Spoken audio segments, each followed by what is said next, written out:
They said the king's body exploded before burial. The stench of rot filled the cathedral so thick that even the guards gagged. As the coffin cracked open, dark fluid oozed onto the church floor, and the dogs began to lick it. That's how England's most powerful ruler was seen for the last time.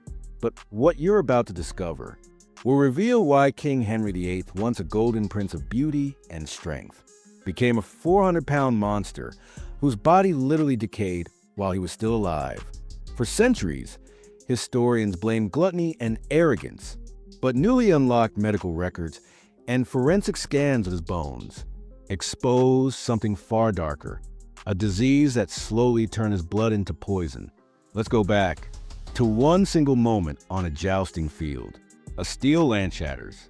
The king falls, a head injury that never healed. And from that day on, Henry began to rot from the inside out. His moods turned violent. His body swelled. Boils burst beneath royal robes. And England watched its brightest king transform into a furious beast who executed friends, wives, even those who prayed for him. When he finally died, his courtiers sealed the truth behind stone walls because the reality was too horrifying for history books. The king, who created the Church of England, died rotting alone and unblessed. But now, 5 centuries later, his secret has resurfaced, and the autopsy results prove that Henry VIII's death wasn't natural. It was a result of his own curse. January 24th, 1536, the day England's greatest king met his worst nightmare. The sound of thunder fills Greenwich Palace as 2 armored giants charge toward each other. And in seconds, history shatters.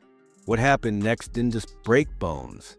It broke the mind of King Henry VIII, turning a golden ruler into a violent monster who would execute wives and rewrite religion itself. Eyewitnesses wrote that the crash was so violent, it sounded like cannon fire. And new medical studies now reveal this single jousting accident may have rotted the king from the inside out. Henry VIII, 44 years old, powerful, proud, his armor gleaming brighter than the afternoon sun. He lowers his lance. The crowd goes silent. 2 war horses sprint, then catastrophe.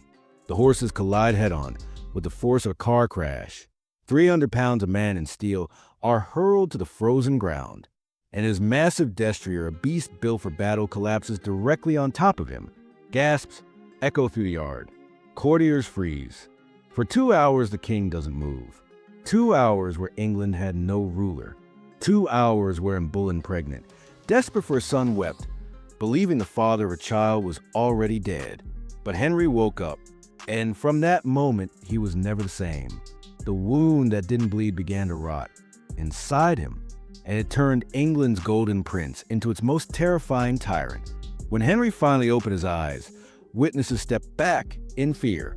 The man who had ruled England with brilliance and charm now stared through them, as if he didn't recognize his own court. Those bright blue eyes that once shone with wit and warmth were now filled with something cold, something broken, something dangerous. His first words weren't thanks for survival. They weren't concern for his people. He roared in anger, demanding to know why the tournament had stopped. The charming Renaissance prince, fluent in 4 languages, who danced till dawn, wrote love songs and debated with scholars. That man died on the jousting field that day. In his place rose a paranoid tyrant, a man plagued by headaches, violent mood swings, and bursts of uncontrollable rage. A man who would destroy anyone he suspected of betrayal, even the women he once loved. And from that day forward, every decision, every execution, every shattered life in Henry's court can be traced back to that single fall. The moment England's golden king lost his mind. After the fall, everything changed, and Boleyn executed within months. Thomas Cromwell, his most loyal advisor, gone. Witnesses spoke of a king who would weep uncontrollably one moment and scream for executions the next. England's golden prince had become its living storm, yet the brain injury was only the beginning. That same accident reopened a wound on his leg, a wound that refused to close. That festered, oozed, and filled his chambers with the stench of decay.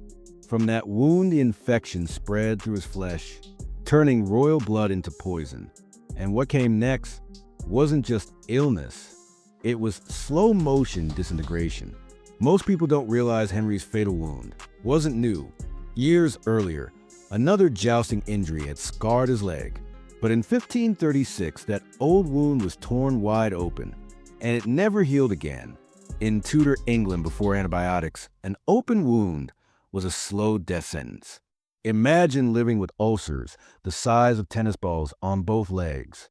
Not for days, not for months, but for 11 long years, constantly leaking pus, never scabbing over. The pain so sharp that even the touch of silk made him scream. Every morning, bronze bowls filled with infected fluid were carried away from the royal chamber, the air thick with the smell of death and perfume. Court physician Dr. Thomas Vickery secretly recorded it all. Ulcers of a grievous nature, stinking and painful beyond measure. Those notes, hidden for centuries, were only found in the 1960s. But even as his body rotted, Henry refused to appear weak. He ordered special garters weighted with lead to press the wound shut, a move that stopped circulation and made the infection worse. He drowned himself in rose oil and ambergris to mask the stench, while a painter portrayed him with strong legs and a proud stance, the image of power, hiding the truth, of a king slowly eaten alive by his own body. The infection wasn't just devouring Henry's legs, it was poisoning his blood. Every heartbeat pumped decay through his veins, turning the lifeblood of a king into his own executioner. Modern doctors now believe Henry suffered from chronic osteomyelitis, a bone infection releasing toxins every single day. Those poisons invaded his brain, his liver, his heart, corrupting everything they touched. Imagine the worst toothache you've ever felt. Now put it in both legs and let it burn for 11 years. Fevers drenched his sheets in sweat, then left him trembling with cold the next night. Some days he starved, others he devoured food like a man possessed. But the true torment wasn't physical, it was mental. Those same toxins seeping into his brain twisted his emotions beyond control. He could laugh at a joke one moment, then order the jester's execution the next. Hallucinations, delusions. He saw assassins in every corridor, believed his servants poisoned his meals, and accused his wives of betrayal. The once brilliant Renaissance prince was gone, replaced by a haunted ghost of his own making.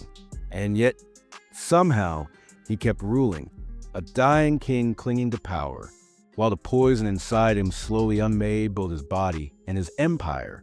For 6 long years, Henry's leg ulcers have been disgusting but manageable.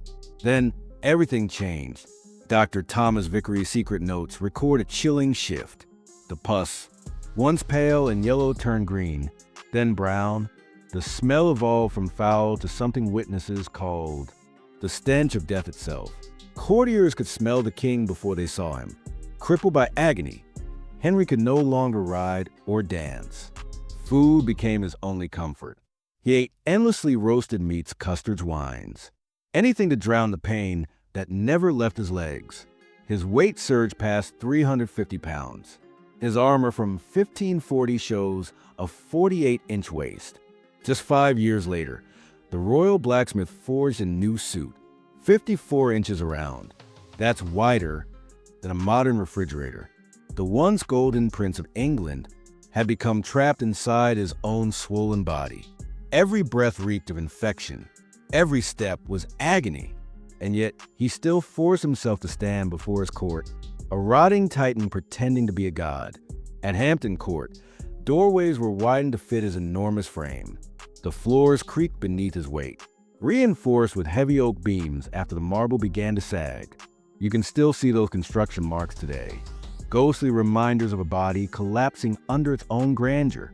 Special chairs were built with removable arms, because the King of England could no longer fit between them.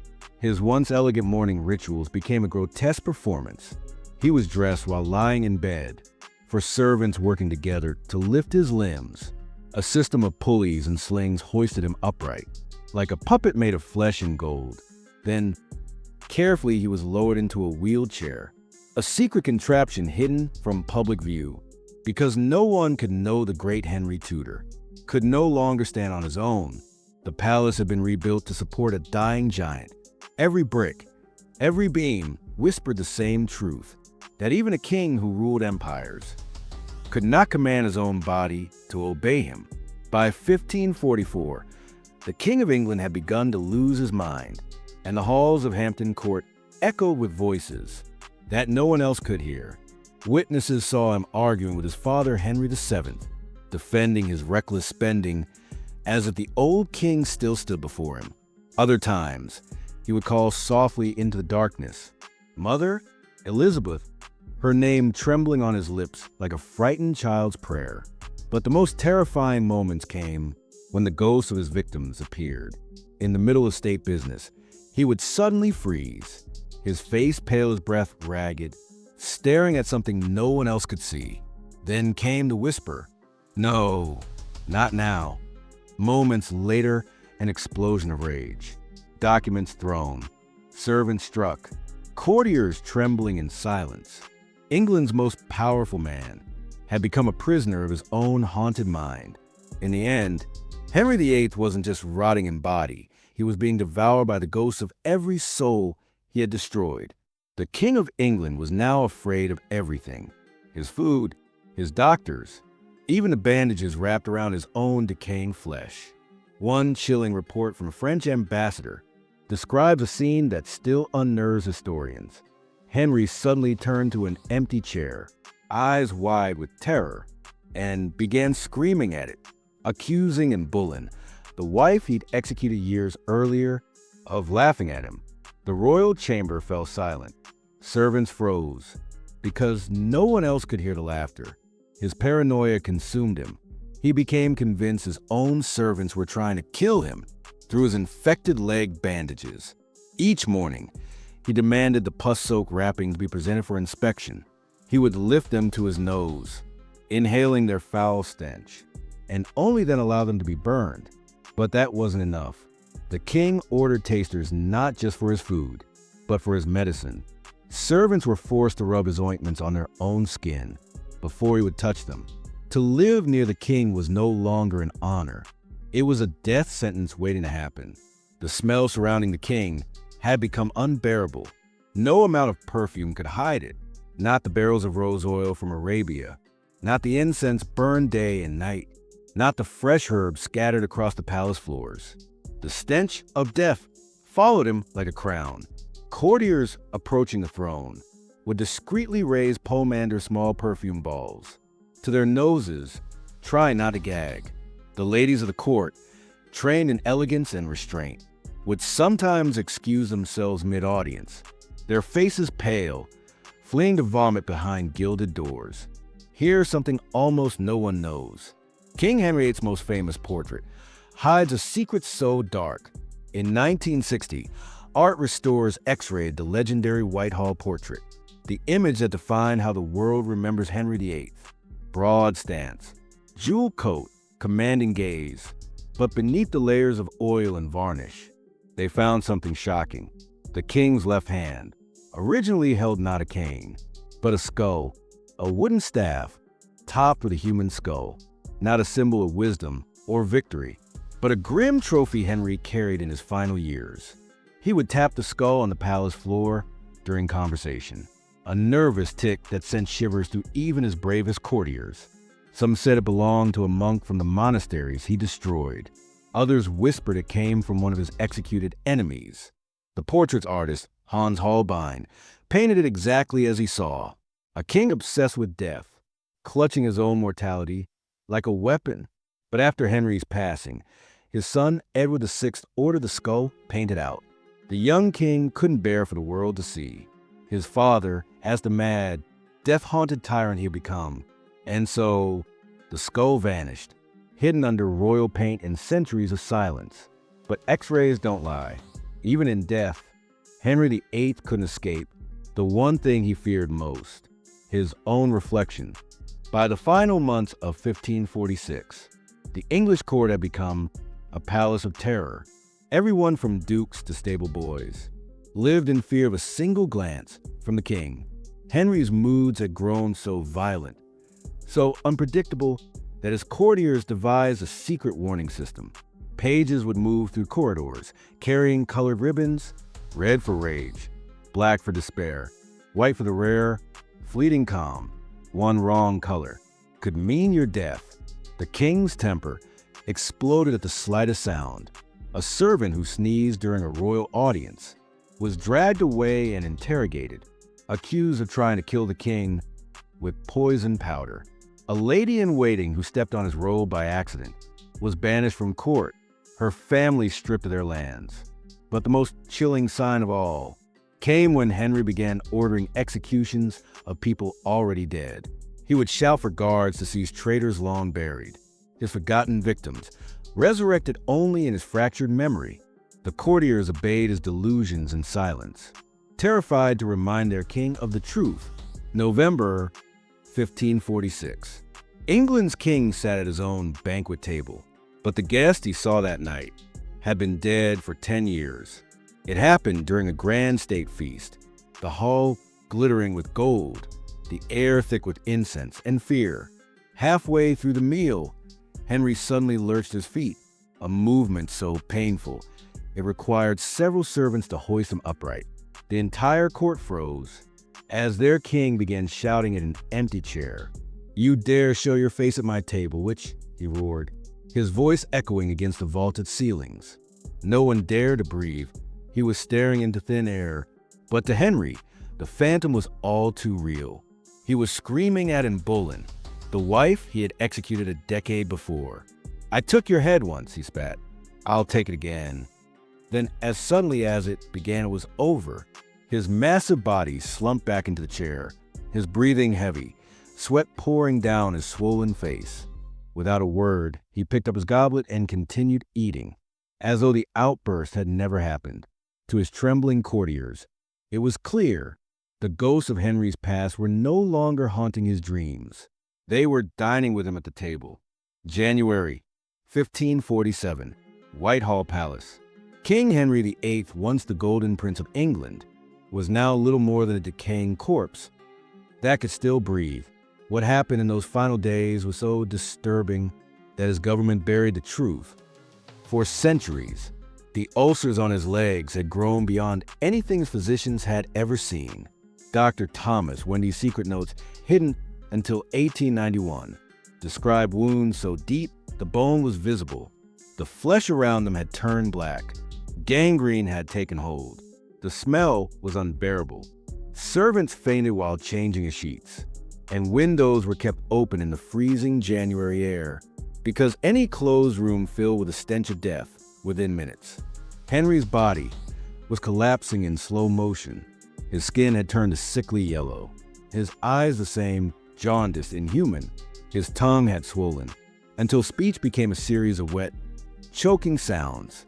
His breath reeked of rotting meat. His legs were so swollen that the skin split apart, weeping fluid through dozens of soap bandages.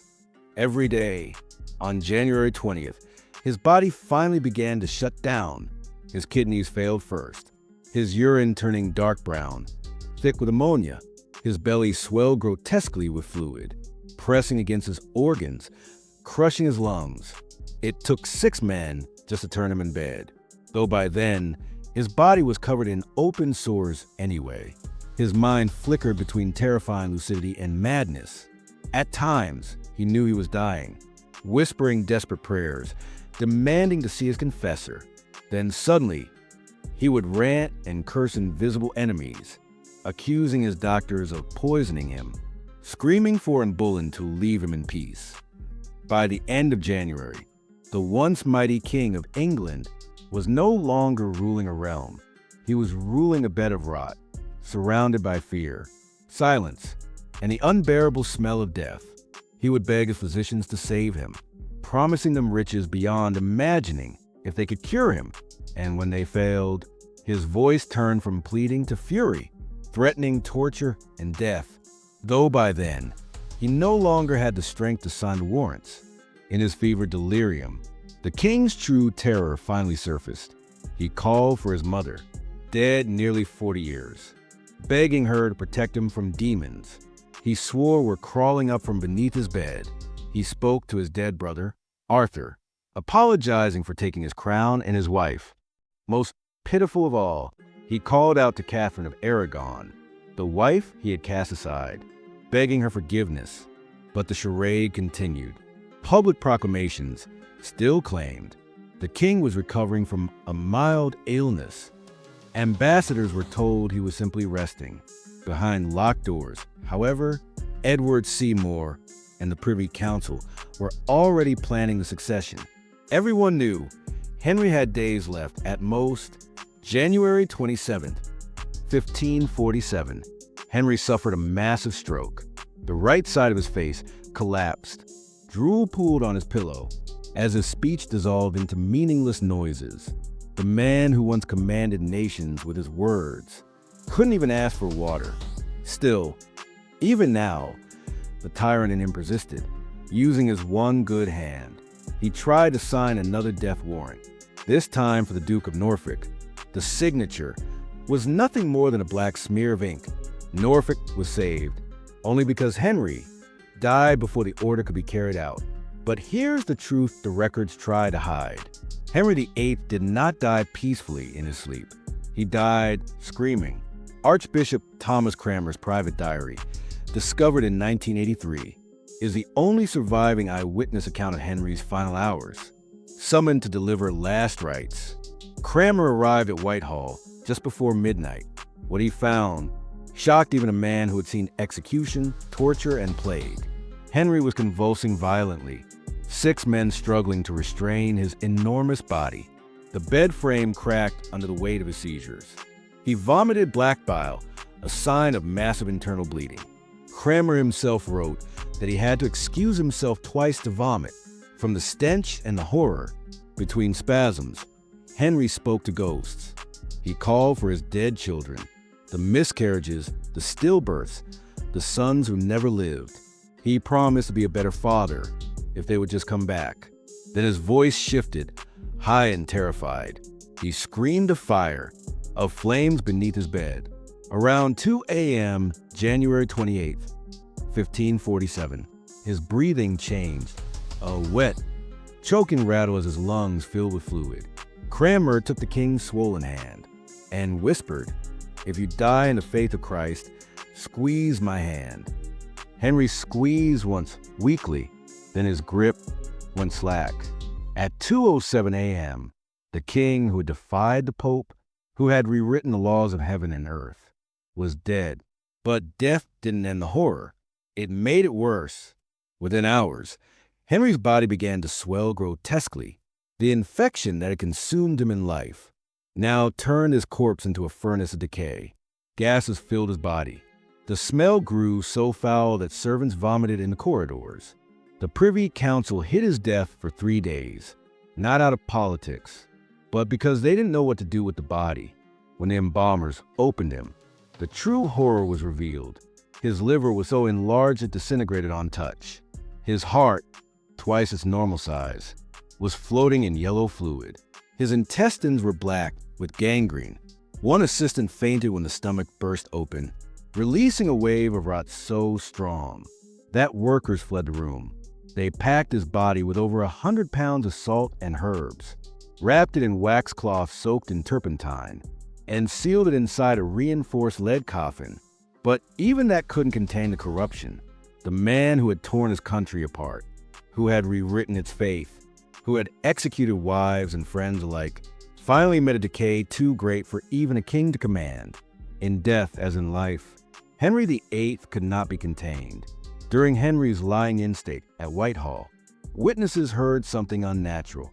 Pops, gurgles, the sound of a king still decaying inside his coffin. The sealed lead began to bulge outward, like a balloon of death. Officials panicked, covering the distortion with black velvet, praying no one would notice.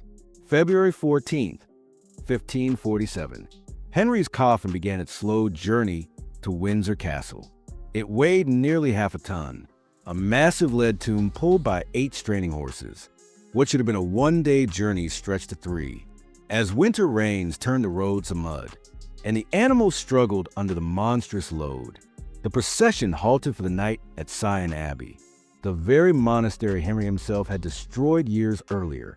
His coffin was placed inside the chapel to rest until morning, and that's where the legend and the nightmare truly began. Sometime after midnight, a thunderous crack echoed through the dark hall. The lead coffin had split open. Gases from the decomposing body tore through the metal with the sound of a cannon. Putrid fluid, the liquefied remains of the once great king, poured onto the stone floor. The stench was unbearable. Guards gagged and fled into the freezing night. By morning, the horror had grown. Dogs had entered the chapel, drawn by the smell. They were found licking at the pool fluids that had leaked from the king's corpse. Henry VIII, the self-proclaimed defender of the faith, the man who had defied the Pope himself, had become food for scavengers. Palace workers mopped up the remains with sawdust and lime, their faces wrapped in cloth against the stench. The coffin was hastily resealed with more lead, but the humiliation was complete. When the procession finally reached Windsor Castle, Henry was buried quickly, without ceremony. No grand fanfare, no triumphal farewell, only silence. Edward Seymour, now Duke of Somerset and Lord Protector, swore all witnesses to secrecy on pain of death. The official record merely claimed. The king died peacefully and was buried with all appropriate honors. But the truth, the stinking, grotesque truth, was buried with him.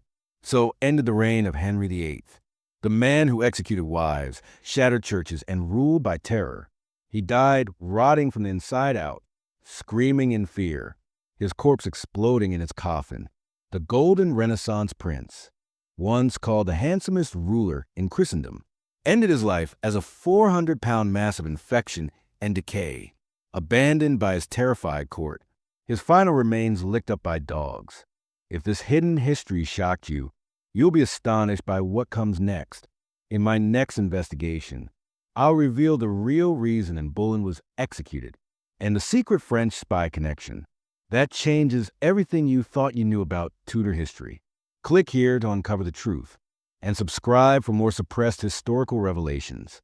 I'll see you in the next investigation.